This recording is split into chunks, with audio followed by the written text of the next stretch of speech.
We're barely into chapter 3 of 1 Kings before we discover that Solomon is in way over his head.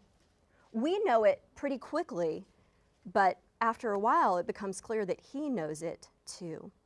First, we realize that Solomon is in trouble when we learn that he's not keeping God's rules. You see, way back when, Moses had anticipated that the people would want a king someday. And he had said that that would be okay if they went by a few small rules. Back in Deuteronomy 17, Moses declared that a king over God's people would need to be set apart, to rule differently than all the other kings. That a king over God's people would need to live in a way that was different from the cultures around them. Now, this meant not returning to Egypt, where God's people had been slaves. It meant not building an army of horses and chariots. It meant not acquiring a lot of gold, silver, and wealth.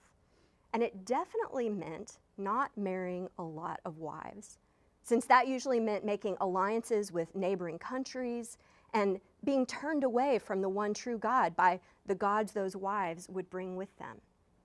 And so what we learn quickly about Solomon is this. Get this. Lots of horses and chariots, lots of silver and gold, lots of wives, 700 wives. Really? Solomon. 300 concubines on top of that. And the first wife ever mentioned in 1 Kings 3 is, guess who? The daughter of the Pharaoh in Egypt.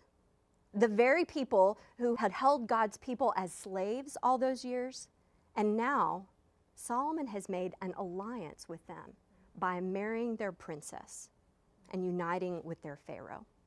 Solomon seemed to have that misconception that often comes to people in power, that he could separate his public life from his private life, that he could be the king for God's people, set apart and anointed for service, but then in his private life, he could play by his own rules, not God's. I can almost picture Solomon saying to himself, well, I'm the king.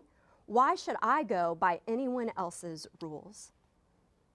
You know, it's not just kings and politicians that seem to have that temptation from time to time. I think all of us can think of a time when we tried to keep part of our lives tucked away, thinking that we could follow God with some of who we are and keep other corners just sort of hidden from God's view. But our lives, they don't work that way.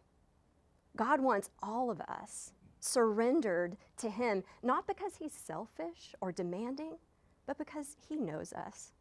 He knows that what we don't surrender will creep into the rest of our lives as well. For Solomon, disobeying God's laws in some areas meant making a mess of the rest of his life too.